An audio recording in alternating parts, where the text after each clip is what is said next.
There are few things worse than being a great fit for a job, completely qualified, they're interested in you, but then you interview and then you say something you shouldn't have said and now you miss out on an opportunity to get a job offer. I've been recruiting for 13 years and in today's video, I'm gonna give you 13 things you should never say in a job interview. Let's go. Now I'm gonna go through these 13 pretty quick, but make sure you stay to the end because if you don't say 12 of them, but you say the 13th, well, that's not gonna get it done. You need to make sure you say none of these things in every job interview you have for the rest of your life. Now, the first thing that you need to avoid saying in every job interview you have is anything negative about past employers, past bosses, and past teammates. Look, I know there are a lot of toxic coworkers, toxic cultures, toxic managers out there, but it doesn't benefit you to say it in the job interview. I'm a recruiter and I have never heard a hiring manager say to me, well, Ben, this candidate shared how negative their last employer was. I'm so glad they shared it with me. That never happens. If you say it, at least part of them are gonna think, well, maybe the candidate is the problem. So just avoid saying it. The next thing you need to avoid sharing is oversharing personal information. People have a tendency to get really nervous and then they start sharing things. And sometimes that's personal information about them.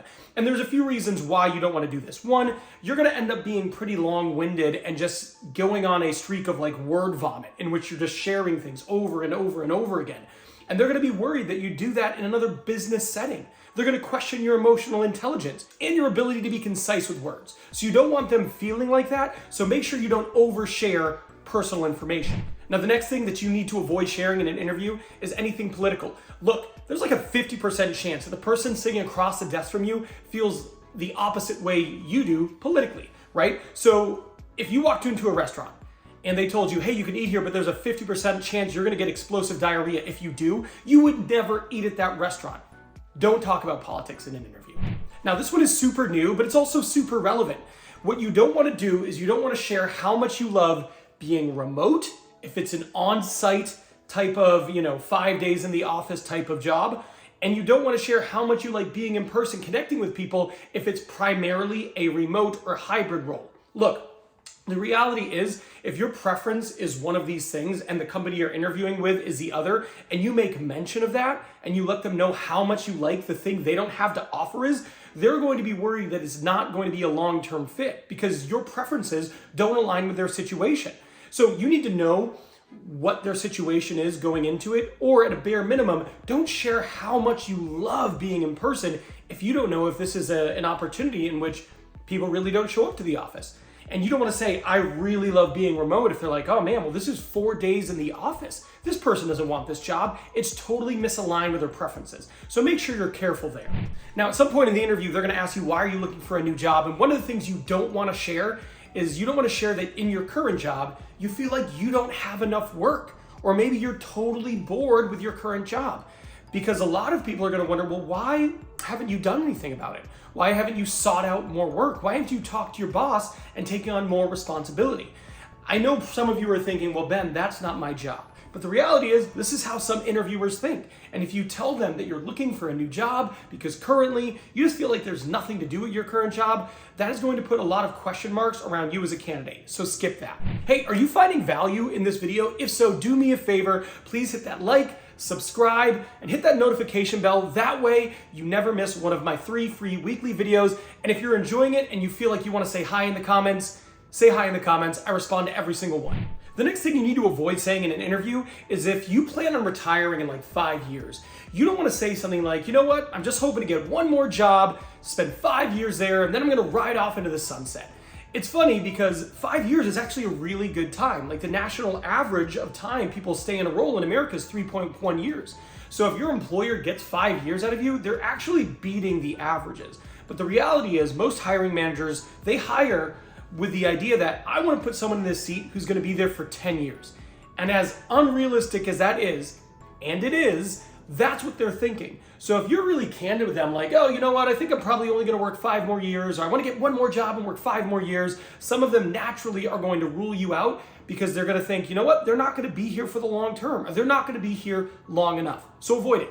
The next thing that you need to avoid saying is if you are desperate to make a move.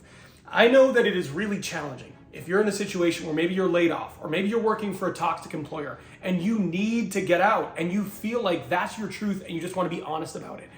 But you don't want to do it Because there are a lot of hiring managers, recruiters, HR people out there who are going to hear that and they're going to have concerns, right? Like, oh, this person just trying to get out and move and maybe they'll leave us too. It also completely removes any leverage you have. Like when it comes time to get an offer, if you've told them I am so desperate to move, they're definitely not going to give you the top of your range that you're asking for. So just in terms of the way you are going to come off, making them concerned about your longevity if they hire you, and also removing your ability to effectively negotiate. Don't tell them if you're desperate to make a move. One of the things you need to avoid saying in an interview is if you have any plans of potentially switching careers, right? So if you're interviewing for a role and somehow it comes up that you're like, I think I'd like to try something new at some point in my career, what they're thinking is, oh, they're going to take this role and then shortly thereafter, they're going to leave and move to a different role. Part of hiring is absolutely finding great talent. But another big critical part of hiring is risk mitigation. And if you're giving off signs that you might depart the industry at any given time, that's going to give them cause for concern. So don't share that. Can we normalize having a career just for money and not because you're passionate about it? Yeah, absolutely. Just not in the interview. So the next thing you need to avoid saying something along the lines of, I'm not really passionate about what I do, but I'm good at it. You never really want to say that, and here is why. For some hiring managers, that might be enough. But if you're in competition for a role, right? Let's just say it's an attractive company and you really, it's a really good place to work. There are probably going to be a handful of applicants. And if you're equally qualified as somebody else and you have the same background, experience, abilities, who do you think a hiring manager would choose? The person who has no passion around their career or the person who's passionate and motivated? They're going to choose the passionate and motivated person every time. There's not an actual person here, but that's who they're going to choose. So even if you just work to work and you're working for the weekend and you want to punch in, punch out, move on with your life, don't share that with a hiring manager. The next thing you should avoid talking about in your interview and you don't want to reveal is your age. There's no reason to do so. They're not going to ask you. And the reality is, by even saying it, you're opening up the door that they might think you're too young for a role, too old for a role, etc. There has never been a person who has really benefited from sharing their age in interviews. It doesn't work like that, but it absolutely can work to your detriment. And this might be ageism, and that's totally not cool, but it does exist, so don't share that. The next thing you need to not share is your desire for the role above the role you were interviewing for, right? If you're interviewing for a senior role, but during the interview, you keep talking about how one day you really want to move into management and how management is really interested in you. Or interesting to you. And you're like, you know what, I'm interviewing for this role, but what I really want to be doing is I want to be leading people. A lot of managers who are hiring for their team are immediately going to think this person isn't going to stay, this person wants my job, I'm intimidated, or this person's going to come in and they're going to immediately be trying to push for that next role. And look, that might be the case, and that's totally cool in your head. But you don't want them thinking that. You don't want them knowing that information because you don't know what they're going to do with it. And they could possibly disqualify you because of the way they feel about that information. The next thing you don't want to share is your shortcomings. Now, if they ask you, hey, Ben, what's your greatest weakness? Feel free to have an answer prepared and talk about it. But one of the things people do sometimes when they get nervous is they start joking about their shortcomings. Like, well, I'm not very detailed, or, I've done this wrong. And what they're doing there is, it's a style thing, right? Some people like to joke like that, and they like to joke on themselves, and they do it because they're nervous, they're trying to fill the space. But at the end of the day, if you do this, and you share with the hiring manager a whole bunch of times that there's a whole bunch of things that you don't necessarily do well, they're going to be left with the information that, wow, maybe this person isn't that great. I have a lot of concerns. I wasn't even thinking about it, but they mentioned many times that they're a slow learner, or they're afraid to do this, or whatever it is you share. Look, self-deprecating humor has a time and a place. It's not the interview. Now, these are all the things you shouldn't say, but you know what you should say? Well, you should nail your introduction. Look, the interview, when it starts, it is really important to start strong.